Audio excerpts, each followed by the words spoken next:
plug up the touch hole. If you do that, you won't be able to fire the cannon.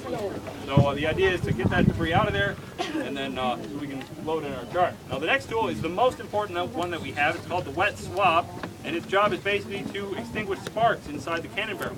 It does this in two ways. One, you saw him dunk it in that bucket of water. So introducing moisture to the barrel is a good way to help extinguish sparks. But it also, with my thumb stalling, creates a vacuum. You can hear the sound of that vacuum collapsing back there. That was that little pop.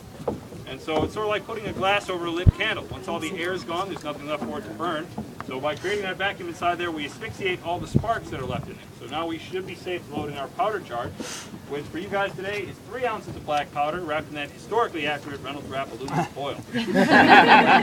We use the aluminum foil rather than a canvas or muslin bag, which they would have done back in the 1880s. Because it's a little bit safer, it disintegrates more readily, and it doesn't burn quite as long. So Marquette Park really appreciates when we don't fire bags of flaming debris onto their park, and we do too. But Tom's got another safety compromise there, and a crooked ramrod. In the 1880s, they actually would have had a straight ramrod mounted on the other side of the wet swab, but this allows him to stand off to the side of the muzzle while he's tamping down on live gunpowder, which is a better place to be than directly in front of the muzzle, which is where you'd be with a straight ramrod. So, we're ready to roll this into firing position now. Tom's going to come around back and begin the priming process. The first tool he has for the priming process is called a vent pick or a gimlet. I'm going to run that down the touch hole where I just had my thumb and pierce open our aluminum foil bag that contains our powder. This exposes the powder in the cannon to our ignition device, which is called a friction primer, very original. So they were invented in about the 1840s, and they were in use all throughout the Civil War.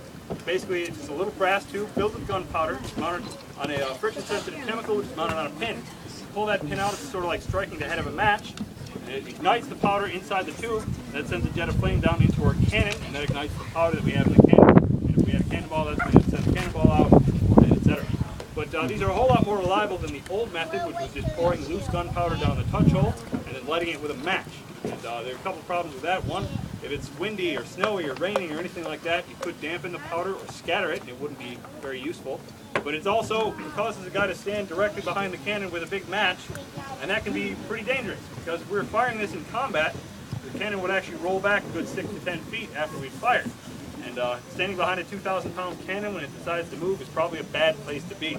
So with this, it's mounted on the lanyard, which allows Tom not only the leverage to pull that pin, but also to stand well off to the side of the cannon, because this would be a very dangerous place to be if we were firing in combat. But anyway, without further ado, we are ready to fire the cannon now. This would be a great time to find your historically accurate set of earplugs here. This is will be quite loud. But there are only 2 commands to fire the cannon. They are ready, fire! Awesome.